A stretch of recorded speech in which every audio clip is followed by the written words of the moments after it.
Today we're going to be playing through the demonstration scenario, The Cleansing Crusade. We'll be playing as Avulas, who is a high elf theocrat. He's the leader of a group of elves who live in the forests, and whose land is being threatened by an encroaching blight. Now, the first thing we're going to want to do is to choose a research path to take. In Age of Wonders 3, each player has a main class which defines the style of gameplay which they were going to use. A theocrat is a sort of priest, so his main focus is inspiring his people to wage holy war against his enemies. And the skill we're going to choose to research will be this one, Purifying Burst. This is a battlefield-wide enchantment which will remove negative effects from our units. Now, as we can see, as we look around our domain, we have a sort of blight coming in from the north. This is a bad thing since it's going to reduce the amount of income we get in our cities, so we're going to want to do something about that by casting a spell. Now, Avulas, not only is he a theocrat, he's also taken the creation specialization, which gives him access to this spell, Cleanse the Lands. This will allow us to remove the blight and replace it with a temperate landscape, which his people prefer. However, that spell is not going to be ready until next turn.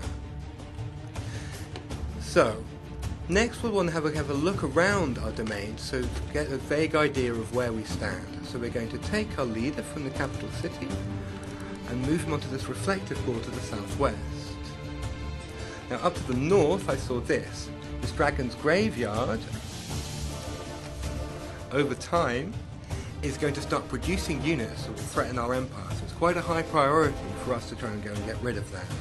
We have a stack here, our hero Ealdor the Fierce, who we can send up north, ready to deal with this next turn. Also, to the west, one of our gold mine appears to have been taken over by a group of human scoundrels, which is obviously not a good thing, so we'll want to get rid of those guys as well. Let's move the leader up here. Select auto combat. It's not going to be a very interesting fight anyway, and that problem at least has been dealt with. Move to the next turn. And our Cleanse the Land spell is ready to be cast. So, we center on this little sign here, and oops, okay, the blight has been gone, at least from the immediate area, and our citizens are happy. Okay, so for the first stop in our global crusade, we're going to go and cleanse this dragon's graveyard over here. Move in, click enter. On the left, we see our force of good against the evil armies of darkness on the right. Looks like we're going to be fighting a dragon. So click on manual combat. Don't really want the AI to be taken over here. Here we see the dragon's graveyard with the big scary bone dragons coming over here to probably do something really horrible to us. Yep, and there he goes. Breath. And now the other guys are coming in to follow up behind, the evil minions. Now, as theocrats, we obviously have a lot of powers to use against the undead and evil things, and the first thing we're going to try is cast the spell Bane of the Unnatural. This spell will give all of our devout units, which is most of the theocrat units, a damage bonus against the undead, i.e. this big scary dragon here. Now, the first thing we want to do is try and flank him. So we move around behind him, try and backstab him. This means the dragon will lose one of its retaliations in order to turn around, and will also take extra damage. Our hero can also move in and flank him again. Once again, he loses one retaliation, and on the second strike he gets a retaliation. Also, maybe try and do a bit more damage with these crusaders here, see if we can finish him off. Nope, looks like he's made of sterner stuff, so that's not going to work. Now, we do have other things that we need to deal with, so we're going to use a little trick that the theocrat has, which is the convertibility of the evangelist. This allows the evangelist to convert heathen enemies to the true faith. So we'll set these guys over here up on the right, and hopefully the enemy will move into us. There goes the dragon again with his gas breath attack.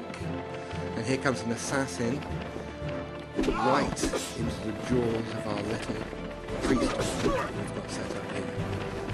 Other enemies moving in, fighting, standing. Now the first thing we want to do, our turn again, is our Holy War, another spell which once again will boost the damage output of all of our units. Very powerful theocrat spell. Now all of our units will do damage against all enemies. So the first thing we want to do now is try and convert these assassins. Like that, and now they're on our side, so we can send them over there and let them absorb some of the damage from these scoundrels. There we go. Now hopefully our crusaders can finish them off. You can see with Holy War cast, the scoundrels really don't stand a chance against those super buffed units. And hopefully the dragon won't stand a chance either. Nope. There we go. And that just leaves one last little pile of skeletons for us to try and finish off. And down they go as well. And victory for the forces of justice. Okay, so now we've completed that treasure side. We get a reward, a magic sword. Give it to our hero to make him more powerful. And now we're ready to bring the light of faith to the heathen masses across the world.